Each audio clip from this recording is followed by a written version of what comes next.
আসসালামু আলাইকুম, সারা কিচেনে আপনাকে স্বাগতম। আজকে আমি বেগুন দিয়ে নইট্টা শুটকি রান্না করে দেখাবো। শুটকিগুলো ছোট ছোট করে কেটে নিয়েছি। এগুলো এখন একটি প্যানে 3-4 মিনিট টেলে নেব। এভাবে শুটকিগুলো টেলে নিলে শুটকির গায়ে যে কাঁচা গন্ধ থাকে সেটা চলে যাবে। 3-4 মিনিট শুকনো প্যানে টেলে নেওয়ার পর কিছুটা গরম অবস্থায় আমি তাতে পানি দিয়ে দেব। তাহলে হবে কি, এক্সট্রা গরম পানি দিতে হবে না। 5-6 মিনিট গরম পানিতে ভিজিয়ে রাখলে শুটকি গায়ে যে বালি ময়লা থাকে তা ধুয়ে নেওয়ার পর পরিষ্কার হয়ে যাবে। এখন একটি প্যানে তেল দিয়ে দিলাম, পরিমাণ মতো তেল দেওয়ার পর 1 কাপ পেঁয়াজ কুচি দিয়ে দিলাম। পেঁয়াজ কুচিটা একটু ভেজে নেওয়ার পর তারপরে রসুন কুচি দিয়ে দিলাম।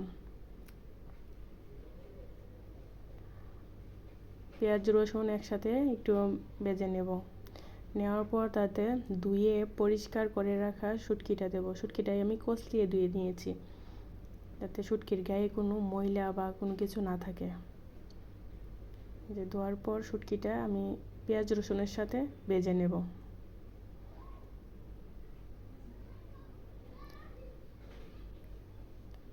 এতে সামান্য একটু লবণ আমি অ্যাড করব।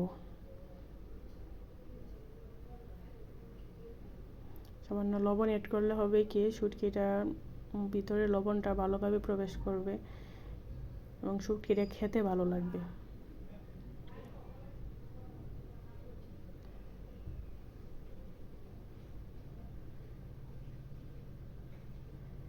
এখন তাতে অল্প একটু পানি দেব, দিয়ে একে একে মশলাগুলো দেব।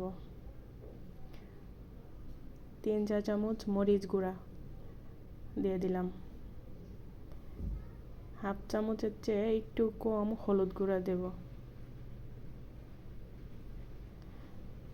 তারপর পরিমাণ মতো লবণ দেব, দিয়ে আবারও খুব ভালোভাবে কষিয়ে নেব যেন শুটকির ভেতরে সবগুলো মশলা প্রবেশ করে।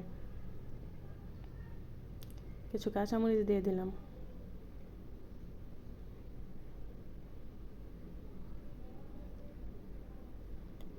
দিয়ে তেলটা যখন উপরে চলে আসবে, যে এরকম যখন হয়ে যাবে, তখন আমি বেগুনগুলো দিয়ে দেবো। বেগুনগুলো আমি আগে থেকেই কেটে ধুয়ে পরিষ্কার করে রেখেছি।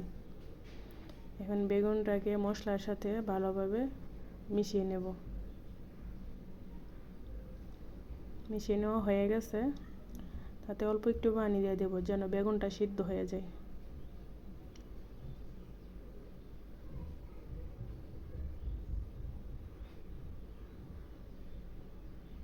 পর্যায়ে আমি বেগুনটাকে ঢাকা দিয়ে ডাকবো না, কারণ বেগুন ডাইকা রান্না করার চেয়ে মনে হয় এরকম করে রান্না করলেই কালারটা ভালো আসে।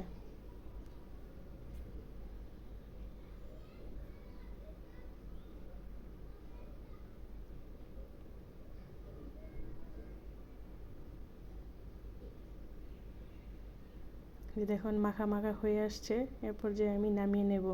তো আমার একটা ভুল হয়ে গেছে, আমি ধনিয়া পাতা দিতে মনে নাই। আপনাদের কাছে যদি ধনিয়া পাতা থাকে তাহলে নামানোর আগে অল্প কিছু ধনিয়া পাতা দিয়ে দিবেন, তাহলে স্বাদটা দেখবেন আর দ্বিগুণ বেড়ে গেছে।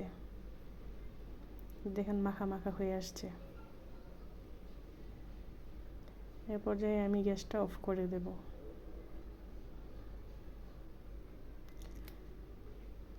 দেখুন মাশাআল্লাহ, কালারটা যেমন সুন্দর, দেখতে যতটা সুন্দর লাগতেছে, খেতে কিন্তু তার চেয়ে বেশি মজা হয়েছে। আপনারা বাসায় একবার ট্রাই করবেন। তবে আমার ভিডিওটা দেখার জন্য আপনাকে ধন্যবাদ। যদি ভিডিওটা ভালো লেগে থাকে তাহলে লাইক, কমেন্ট এবং সাবস্ক্রাইব করে সাথে থাকবেন।